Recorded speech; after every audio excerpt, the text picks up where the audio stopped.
turtles. Yeah, okay, they are my two turtles, which I have like adopted here, and the names are Raphael and Castiel. I kept them after angels, and see the immediate change in the environment was like everybody got interested in the turtles.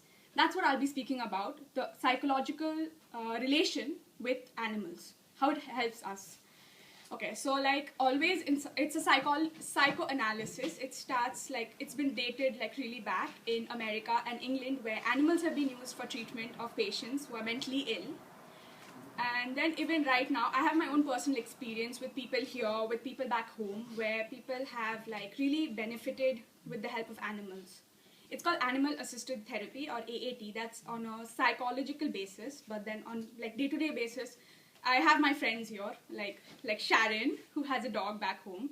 I asked her like lots of questions. What was her changes before and after she got a dog? She had severe cynophobia. That's fear of dogs itself. She would get petrified and start screaming. That's what she mentioned. Scream, literally. And after she got her dog, when she was 15, everything vanished. Like slowly she was able to deal with her fear. So that's the thing. An animal, the emotional attachment to an animal changes everything. So you have to be attached. Then we have Jishnu. Okay, Jishnu, yeah. Jishnu has dogs too. I mean, he has dogs too. That guy, he can bear anything. Like, we can irritate him and drive him insane. He will only say one line, quote Jishnu, "Are kya yaar?" That's it. And he's okay with everything. He doesn't get angry. He doesn't show any change. Nothing. Right? Okay, "Are kya yaar" means, okay, what's this? That's it. He doesn't get angry, he doesn't get agitated with any of us, with anything he deals with. This is what is here.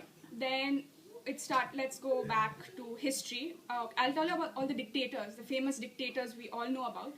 They could be so good in plundering, oppressing, being what they are, and being like hated by everybody because they all had a pet. Believe it or not, they all had a pet. Like Lenin had a cat, Hitler had a dog, Stalin had a cockroach,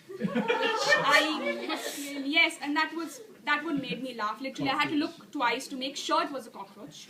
Mao had a cockroach too, because it is actually written that Mao banned actual pets. So I guess for him, cockroaches were okay. I just thought maybe I could get into my hostel and just let him live there. He would have lots of pets moving around. And then we have the Gaddafi. He had a sweet-scented camel. We have Caligula, who had a horse.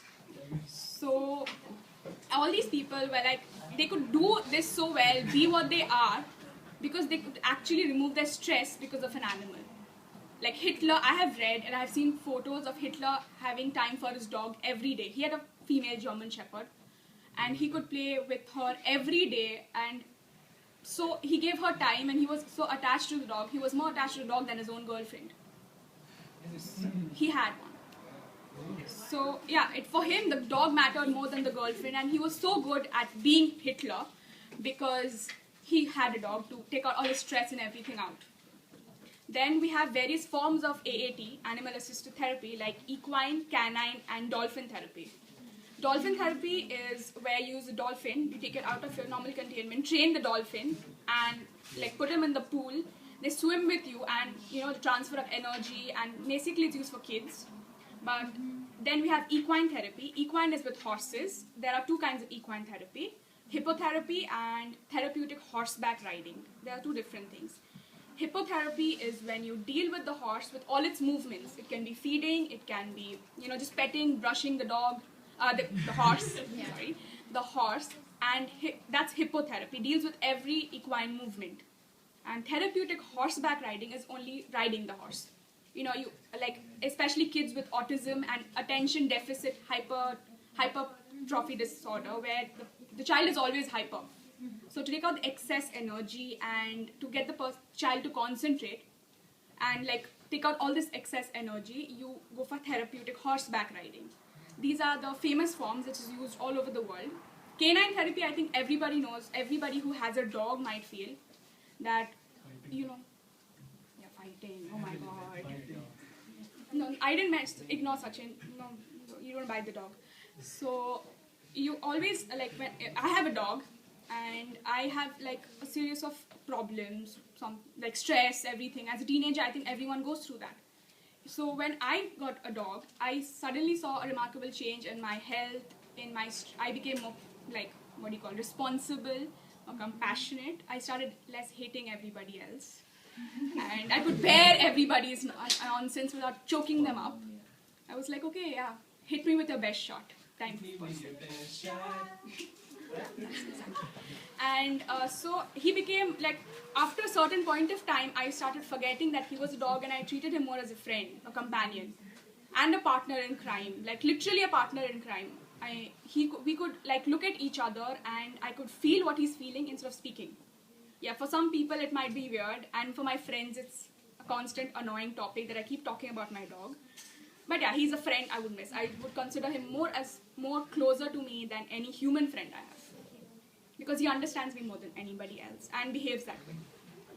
Then we have therapy, and then assisted AAT has 3 stages of completion. Stage 1, where you go to the therapist without the animal being present.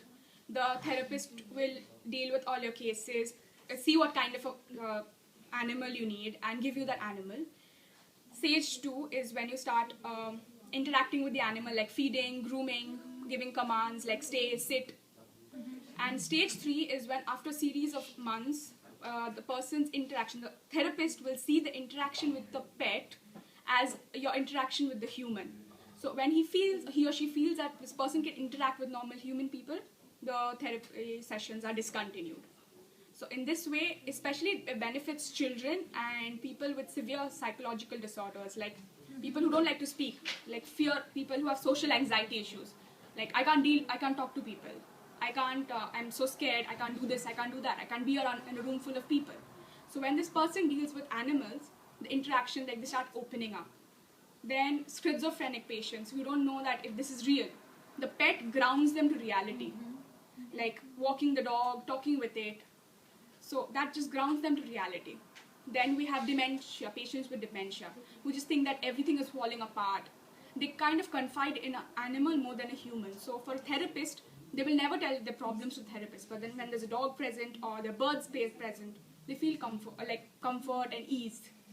Then normal day-to-day basis with animals, every one of us can actually benefit is like our stress levels go down, blood pressure stays normal, you exercise, all the girls who have weight issues can actually get a dog and run with the dog. Seriously, it helps. And I lost 30 kgs. And then... Oh, thank you. Oh, good. Okay, and then after that we have like the human stress hormone, cortisol, is every teenager, every person nowadays, because of the lifestyle, we're always under stress to do better and be the best at everything. It just increases day to day. And then when you're with an animal, the serotonin, that's the good hormone, the happy hormone, it is secreted in high amounts. So it prevents your body from wear and tear. Then, you have any joint problem, you have any sort of physical ailment, you take a dog for a walk. I mean, it will drive you to take the pet for a walk or something. All of us at some point, basically, we are lazy. We don't want to go out. But the pet will actually drive you out of the house to take it for a walk. Just basically that much. Then sometimes you're actually feeling alone. Believe it or not, animals do feel. I mean, most of us feel that they're animals, okay, they don't understand anything. But yeah, in reality, they do feel. They do understand you more than you can actually give them credit for. And then conclusion, there are also bad signs of this, like animal-assisted therapy is like, for let's say dolphin therapy, you take out a dolphin from the ocean, from its natural environment, and put them in a pool and force it to deal with patients with psychological disorder. So yeah, it's kind of harmful for the dolphin. And then we have ethical issues, like PETA and everybody cries that, you're harming the animal, that's one. And then you stop a therapy with a child for a pet, then the child craves for the pet. Like, you will feel that sort of hollowness again. Unless you have that pet permanently, if you stop animal-assisted therapy, it affects the child negatively. And finally, I could say that it's this topic which I speak a lot about, is because I feel that at least if it's like a conservation message, if even one person feels something for an animal and adopts a dog or a cat or any pet and starts taking care of it, I think I've at least worked myself and helped spread the message that conservation is that they too belong in this world, and they're just not animals, and start considering them as something valuable in that.